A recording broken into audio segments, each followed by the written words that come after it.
I'm Mark, and I'm a member of Christ Central Church, and I'm going to be speaking on Mark chapter 8, verses 14 to 21. And I've specifically chosen the English Standard Version.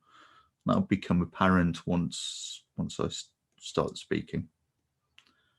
Now they had forgotten to bring bread, and they had only one loaf with them in the boat. And he cautioned them, saying, "Watch out! Beware of the leaven of the Pharisees and the leaven of Herod." And they began discussing with one another the fact that they had no bread. Jesus, aware of this, said to them, "Why are you discussing the fact that you have no bread? Do you not yet perceive or understand? Are your hearts hardened? Having eyes, do you not see? And having ears, do you not hear? And do you not remember? When I brought the loaves for the 5,000, how many baskets full of broken pieces did you take up?" They said to him, 12. "And the 7 for the 4,000, how many baskets full of broken pieces did you pick up?" And they said to him, 7. And he said to them, "Do you not yet understand?" So this is quite interesting, and it's clear that the disciples have a misunderstanding, one might say, as usual. Thinking they had been chided for not bringing enough bread, Jesus proceeds to remind them that he is a creator, and that his provision for all the people went beyond what was necessary, highlighted by the amount of food collected. Now, in the passage, Jesus cautions the disciples, "Watch out, beware of the leaven of the Pharisees and the leaven of Herod," or Herodians, as provided by a footnote in ESV.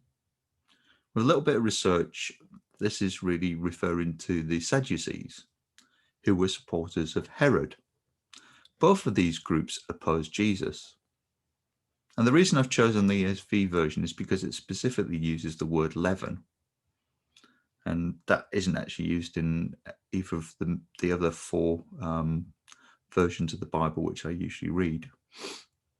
And so I thought this was quite pertinent, and I've looked at the dictionary definition for leaven. And it's a substance causing dough or bread to rise, a pervasive influence that transforms things for the better. Now, if you think about a very small amount of yeast which is put into bread, it sort of permeates throughout the whole of the dough. And what Jesus is pointing out here is that, his warning here is that this is really highlighting the negative effect of the Pharisees and the Sadducees in terms of the way in which their desires and their effect is permeating society and transforming it for the worse. Hence him saying, "Watch out and beware." Jesus is contrasting the work of God with the corruption of man. The leaven of the Pharisees and the Sadducees is their teaching. Both groups were extremely legalistic, one from a legal perspective, presenting an outward appearance of being close to God, but their hearts were very far away from him.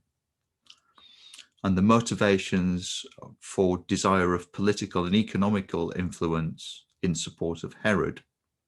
Now, both groups opposed Jesus's teaching of free grace. In the spiritual world, the more we try to accomplish in our own strength, the less we achieve. But the more that we depend on divine aid, as Jesus did here in terms of what he did with the bread that he broke, etc., the more that God does on our behalf.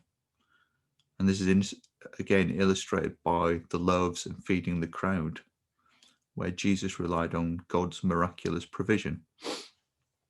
Now, one interesting thing here is that the breaking of bread is quite a metaphorical depiction of the Last Supper, where Jesus took some bread, gave thanks to God, broke it into pieces and said, "This is my body, which is given for you." And I believe in each of the passages where Jesus broke bread, that he was providing for the people. And this is quite figurative of his demonstration of his of the power which came from God, but also that he would fulfill God's work in salvation. So I think I'll leave you maybe just thinking a little bit about what's happening here and what influence that has on us, because as I say, it's just showing that we need to completely rely on God in all our circumstances, and that, you know, Jesus' body was broken for us, for the redemption of our sins, and is our salvation.